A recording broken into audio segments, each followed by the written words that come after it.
ఏదైనా దొరికితే ప్రేమిస్తారు మనుషులు. దేవుడు అలా కాదు.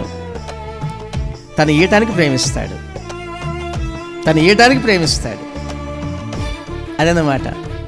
అంటే దేవునికి ఒక మనిషి పట్ల ఏం కావాలి అంటే ఆయన మాట వినాలి, ఆయన మాట ప్రకారం నడవాలి. అదే ఇష్టం. అంతకు మించి ఏమీ దేవునికి అవసరం లేదు. ఆయన మాట వింటే చాలు, అంతే. ఆయన మాట ఎవరు వింటారు? ఆయన్ని ప్రేమించేవారు వింటారు.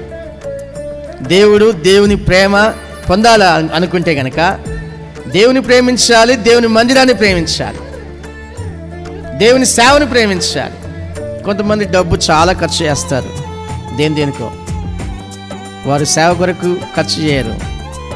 అనేక మంది నశించిపోయే ఆత్మల కొరకు డబ్బు ఖర్చు చేయరు.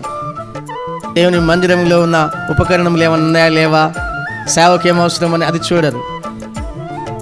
వారు వీరికి వారికి బట్టలు పెట్టుకోవడం, బంగారం పెట్టుకోవడం, వారు మంచిగా సుఖంగా సంతోషంగా ఉండాలని కోరుకొని అటు ఇటు వెళ్తుంటారు. కానీ ఆ సంతోషం ఉండదు. ఏదో దుఃఖం, ఏదో ప్రమాదం వచ్చి ఆ యొక్క సంతోషం అంతా నీరు గారిపోతుంది. కారణం వారు ప్రేమించింది వేరే, వారు డబ్బు వేరే దానికోసం ఖర్చు పెట్టారు.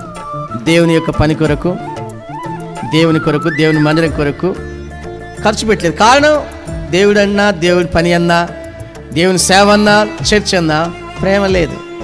ప్రేమ లేని వాడు ఏమీ చేయలేడు. ఎవరైనా ప్రేమిస్తే వారి కొరకు ఏదైనా చేస్తారు.